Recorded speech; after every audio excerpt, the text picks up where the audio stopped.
All right. Thank you all. For those who joined a bit recently, I'll really reintroduce myself. Again, I'm Nancy Bonges, Head of Community Engagement at William Blair. And why don't we have a lot of wealth of information and insights here. We're going to hear from three amazing leaders driving impact in philanthropy, entrepreneurship, and equity. So let's start off with maybe brief introductions. So we'll start off with Brenda here. Hi, everybody. It's great to be here with you. Thanks for coming out today. I'm Brenda Darden Wilkerson. I'm president and CEO of a women in tech nonprofit called AnitaB.org. Shameless plug, we'll have our Women in Tech Summit here in November 4 through 7. It's called the Grace Hopper Celebration. Hopefully you've heard of it. If not, please look us up. I started out as a tech woman, moved into education and then into nonprofit, and very excited about bringing equity to the table where tech is created. Good afternoon, everyone. I'm Paul Sznewajs. I'm the executive director of the Richard L. Duchossois Foundation. We're a brand new private philanthropy here in Chicago, and we're pleased to be in the entrepreneurship space as one of our primary giving areas. Hey all, my name is Nathan Stevens, Senior Program Officer at the Coleman Foundation. We're a private grant-making foundation giving here in the local Chicago area. We are on month 7 of a 3-year strategy to help strengthen the entrepreneurship ecosystem here in the greater Chicago region. So we're doing that through grant-making and convening of neighborhood business support organizations, startup support organizations, mentorship programs, and mission lenders as well. Hopefully later on in the year, we'll also be able to include advocacy and academia in that as well. Grateful to be here. Great, thank you. So I'm going to start off with a question for all of you, and we'll start from Brenda and go down the line. I think much of our audience might be surprised that the nonprofit sector is engaging with the startup ecosystem. From your perspective, why should nonprofit organizations care about supporting startups? Well, I think there's a stat that we all know that there is a large percentage of Americans that work for small companies. So it's very important to support those startups that are actually creating jobs. They're also many times are the companies that are stepping into the gap, filling in the spaces that have been left by other businesses. And so as a nonprofit, it's been really important for us to support those founders, especially those who tend to not get the attention for the work that they're doing or the funding. And so I believe that nonprofits have an opportunity to really step in and give support in an area that is lacking. And Paul, what about you? You know, it's an interesting and I think an important question. I think not so much should nonprofits care as why do nonprofits care? Any nonprofit that's formed in any industry is because they perceive there is a gap or a need that needed to be addressed, and so they're to address it. In the case of the entrepreneurship sector, really what we're looking at is creating the kind of infrastructure for entrepreneurs to be successful in the space. What we want to see are entrepreneurs who are achieving basically the same end goals that nonprofits themselves often strive to achieve. So nonprofits are always looking to do support systems, infrastructure, driving economic mobility, developing community, so on and so forth. Well, if we think about startups do all those same things, right? Entrepreneurs come along, they start a business, that creates pathways into the private sector for those that desire it. It creates economic mobility for the founders and their families. It creates, if they're place-based, it creates community development. These are all the same outcomes and goals that the social sector nonprofits have as well. But none of that happens unless there's an infrastructure in place that allows people that don't look like the people who normally get access to those things to get access to those things. And so therefore the nonprofits sort of step into that void and develop an infrastructure, coaching, supports, mentorship, funding to make sure that they can be sort of become the glue or the spackle that holds it all together so it can grow. Plus one to what Nancy and Paul said. At least when I was growing up in the Midwest, the public school system really beats the entrepreneurship out of you. You go through the education experience to go get a job that's may pay a subpar wage for the first 20 years after graduation, and then forced into debt for however long. I mean, the American dream is to get out there and do your own thing. We know that entrepreneurship we know that ownership is a sure way to help create wealth. We know that entrepreneurship is a vessel for that as well too. The Kauffman Foundation and Gallup put out some very recent fascinating data that shows us that 1/3 working adults are business owners working for themselves. The same research also shows us that wealth is rarely created for those solo entrepreneurs, but it's those employer-owned businesses that are creating the wealth for themselves and their family members.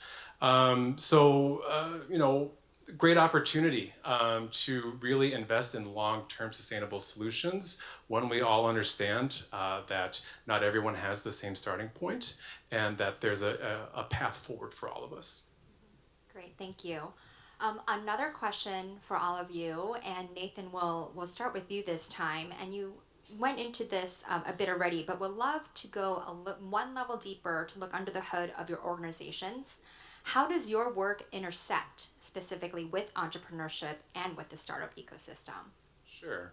You know, when myself or Coleman is looking at the entrepreneurship ecosystem here locally, you know, we're trying to understand how can we support neighborhood-based support organizations who are supporting mom and pop shops, storefronts, brick and mortars. How can we help the organizations that provide support to these kinds of businesses?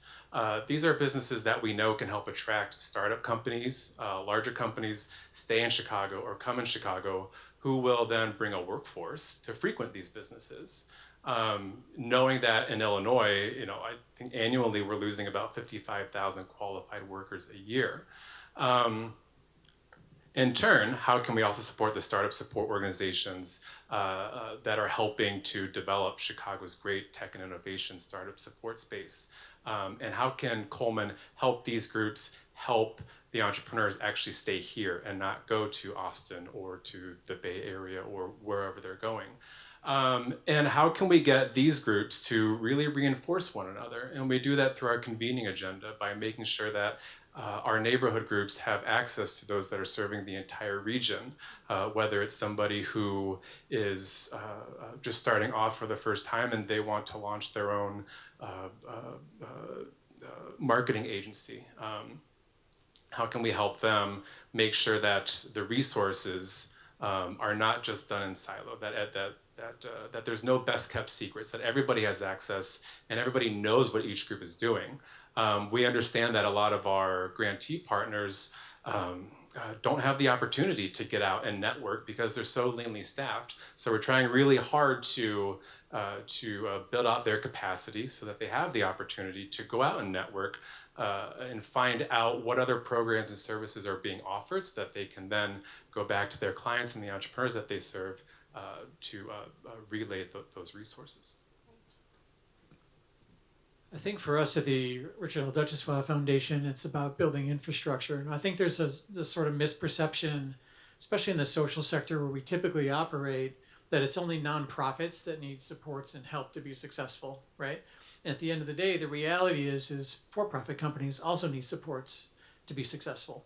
And so when we come in, we think about what kind of infrastructure needs to exist surrounding the startup world to make it successful, to drive growth, right, in that industry.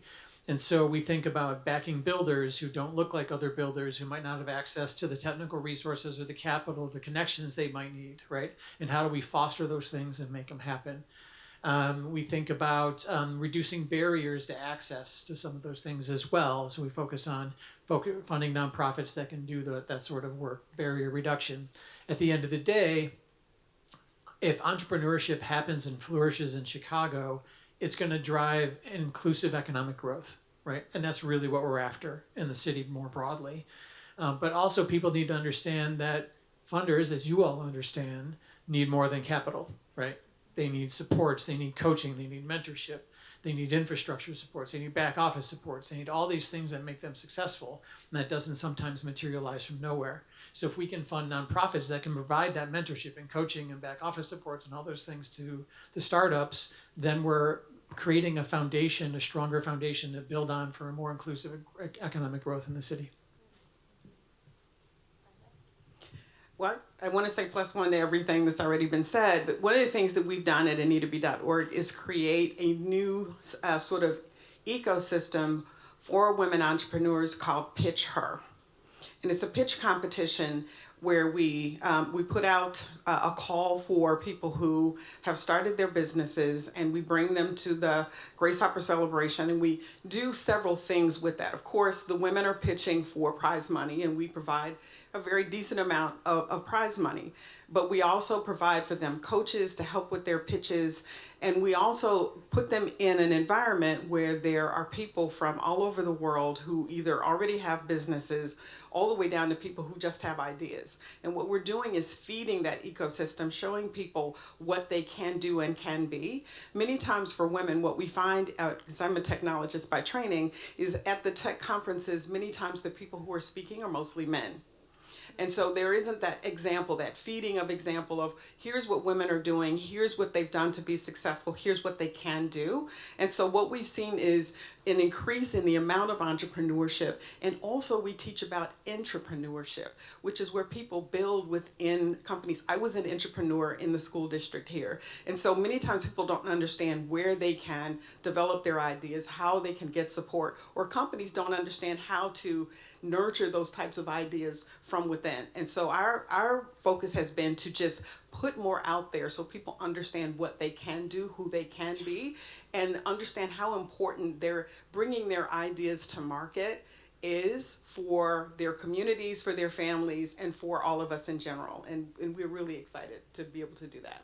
Great. And I just also want to chime in that William Blair earlier this year sponsored the Tech Rise pitch competition at Anita B's inaugural Responsible AI conference that was held here in Chicago as well.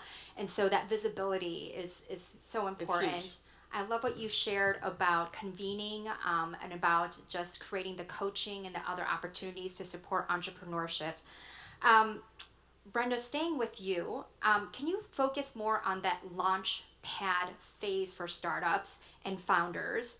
How does your organization help founders in that stage with that, and also especially if they're from underrepresented backgrounds?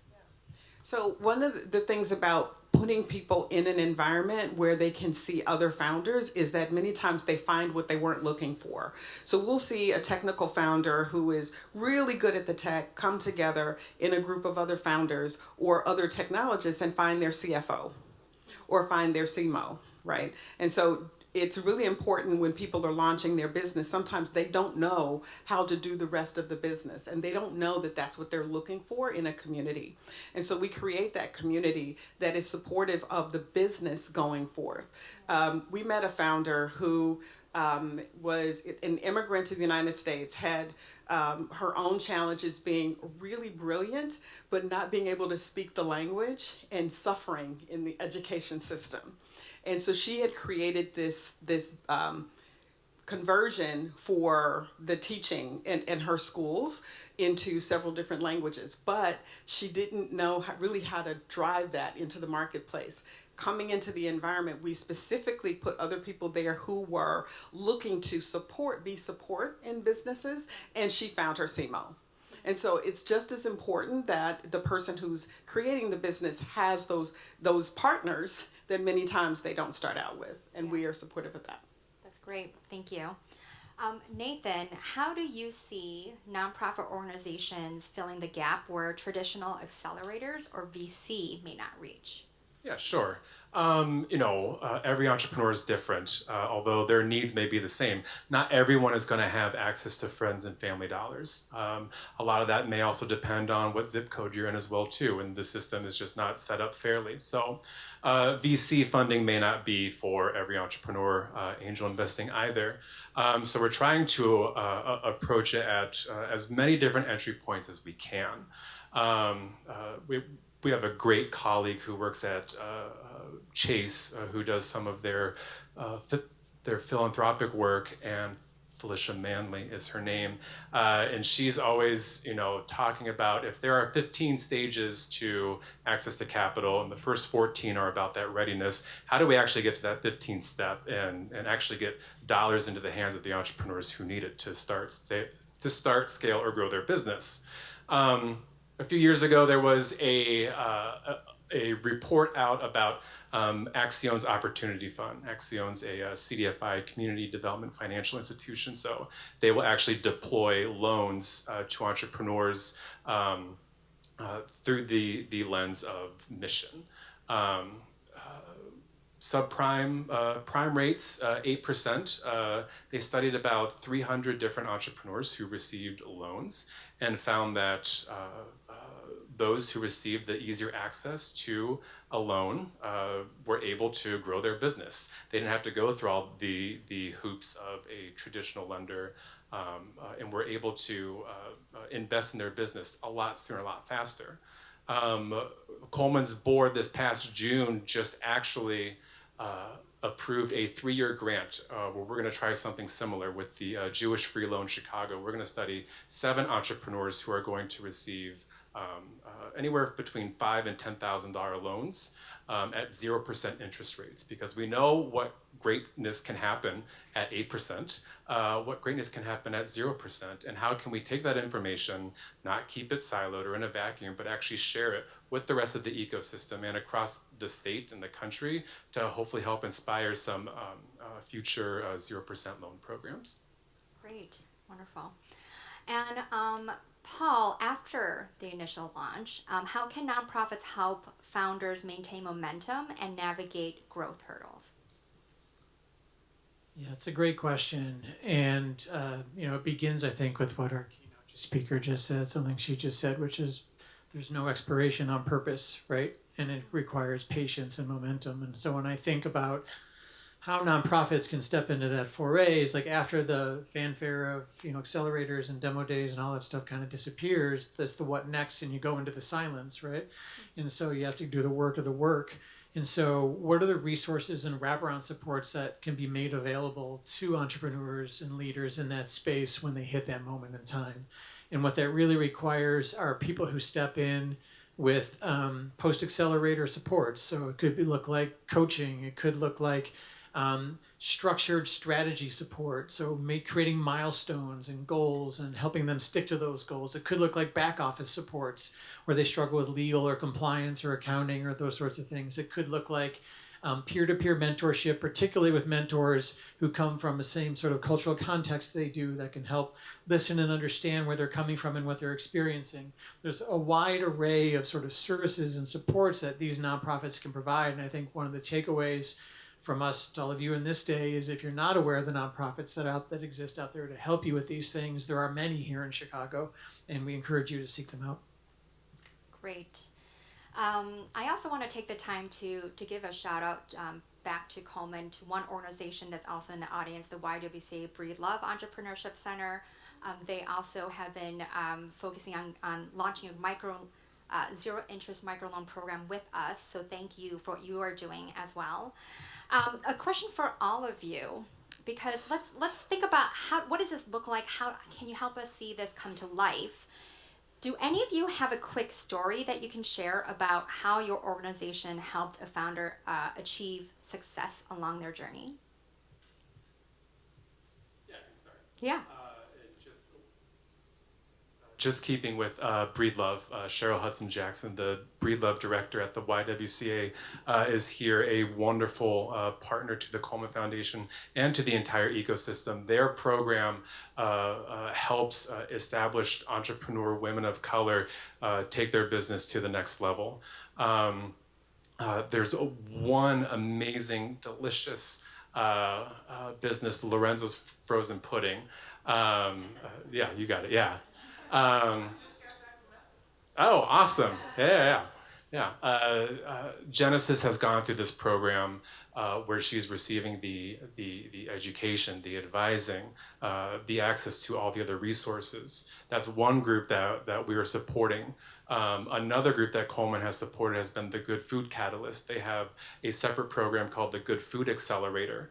And what they do is that they help product-based food businesses get their products on shelves. So she's now also, with her support from YWCA's Breedlove program, with support from the Good Food Accelerator, she's now launched in Jewel and Walgreens and others, I believe. So there's just so much potential to happen when you have a team with you. There's, personally, my team might be my doctor, my therapist, my mother, but people who are rooting for you and you're seeking advice from. Same thing for an entrepreneur, to really have that solid foundation of people to go to. Yeah. So then let's stay on that track of what is it that entrepreneurs need. For both Paul and for Brenda, what are some tips that you would give founders on how to build their business with the right people to execute on their goals? The people question is like my favorite question. So I've been a social sector entrepreneur myself for a number of years. I started and ran 2 successive nonprofit organizations for 10 years or so each, and then I also started and ran a for-profit consulting firm for a handful of years before landing here.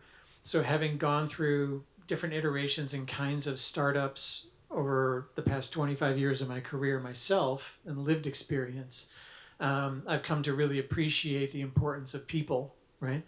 And founders can't do it all on their own, clearly. And there's a certain alchemy to finding the right people. And I think part of it is, for me, speaking from personal experience, is not settling, right? I've been very, very picky about hiring in the course of building a company. And I will also say, in comparison to that, or contrast to that, is hiring people is one of my favorite things. Like, I love hiring people. I love meeting people. I love seeing people with different backgrounds coming in. I love thinking about what they could bring to the table of what we're trying to accomplish. And I oftentimes think about it from 2 lenses, with both the company in mind and the person and the candidate in mind, which is, for us, I'm thinking about, as I'm interviewing people, what can this person contribute to our success? What piece of the puzzle do they bring, right? Skill set wise, talent wise, perspective wise, vision wise, motor wise, right? That's going to get us where we need to go. Conversely, is the other side, has to flow both ways. What can this company provide to this person, right? And where do they want to go, and where do they need to go in their career? And what is this experience going to provide them? And if there's a 2-way street, you're going to find a certain simpatico that's going to work for both, that are going to make you both happy and both successful. Very wise. Brenda? Oh, very powerful. Well, I would love to tell the story of a journey of one particular entrepreneur and the exposure that I believe catapulted her. So she's a doctor. Her name is, and I had to pull out, I always have to look at her last name, Dr. Sznewajs. And she had a lot of experience working with, shall we say, people who would come in with challenging experiences and would be normally rejected by the hospital system. And one of the things that she noticed was the number of people who actually would die from pressure sores. And I had an experience like that in my family. And the majority of them that were brown-skinned or black-skinned, because the devices do not detect, that people were using do not detect those sores in people with non-white skin. And so she actually developed a device to be able to do that. But she wasn't getting the traction to be able to say that this was valid, even with all of the stats. And so we were able to help her to package her solution and her story in a way, and got her actually in front of some people in Congress to be able to say this is something that's useful, not just here in the United States, but around the world, because we also know that the majority of people in the world are brown or black skinned. And so out of that, she has a successful business. Lives are being saved. And so many times we see with founders who are addressing the needs and concerns of populations that don't normally get their needs or concerns addressed, it's easy for them to give up because they run out of the oxygen, they run out of the cash, and they don't get the exposure, and they don't look for exposure in some of the places that actually will give them some traction. And it just so happened, we did an engineer day on the Hill a couple years ago, and we were able to appeal to the engineers in Congress. There weren't very many, I think there were like 8, Um, but we were able to appeal to them and gain that traction. So I think at the end of the day, it's about really being able to gather that group of people around you who maybe have ideas about how to expose you differently than you thought. Yeah. And staying the pace, because we really need those types of inventions, and I'm glad that she was successful. Thank you for that story. I knew this would happen. We're already out of time. I have like half a page questions left, but how about a speed round? Starting, Nathan, all the way back here. In 1 or 2 sentences, what is one takeaway that you would like this audience to have today? Be a little bit more than 2 sentences. Goodness, Coleman is newer to the startup technology innovation side of the ecosystem. I have already learned that access is just as hard as it is in any other part of the ecosystem when it comes to gaining capital. I've already heard way too many stories of the VC side where people are not investing unless the entrepreneur looks like them. I hope that doesn't continue happening. I hope they cut that shit out, and that there is an opportunity to learn from groups like World Business Chicago, who are investing in future check writers, and groups like Chicago Blend, who are making sure that there's an equal playing field going on. So yeah, that's all I got. Love it. Well, as I mentioned when I introduced myself, the Richard L. Duchossois Foundation is brand new. We are just, in fact, making our first round of grants in about a couple of weeks here. And we're venturing and looking forward to investing more deeply in the entrepreneurship space in Chicago in the coming decade and more. So we're excited to be here. And I would echo my prior comment, which is there are a lot of amazing nonprofits in this space in Chicago who are here to make it their business, to make sure that founders can be successful in this space. And we encourage startups and people considering being in the entrepreneurial space to tap into those resources, because we want you to be successful as well. Great. Our community needs you. And the 2 things that I want to say that are just beyond valuable are your courage and your vision. And so stick with it. I want to say thank you so much for your vision of fixing our ashiness. And so just because people may not understand the gap that you're filling, you do. Stick with it. We need you. And my one last takeaway is at William Blair, we truly believe in the power of our people. And we were intentional in calling our initiative the Capital Collective, because we know we cannot do it alone. So please walk away with one new connection point, maybe a nonprofit partner to support. And again, just thank you for your time, and thank you to our panelists for the wisdom you've shared today.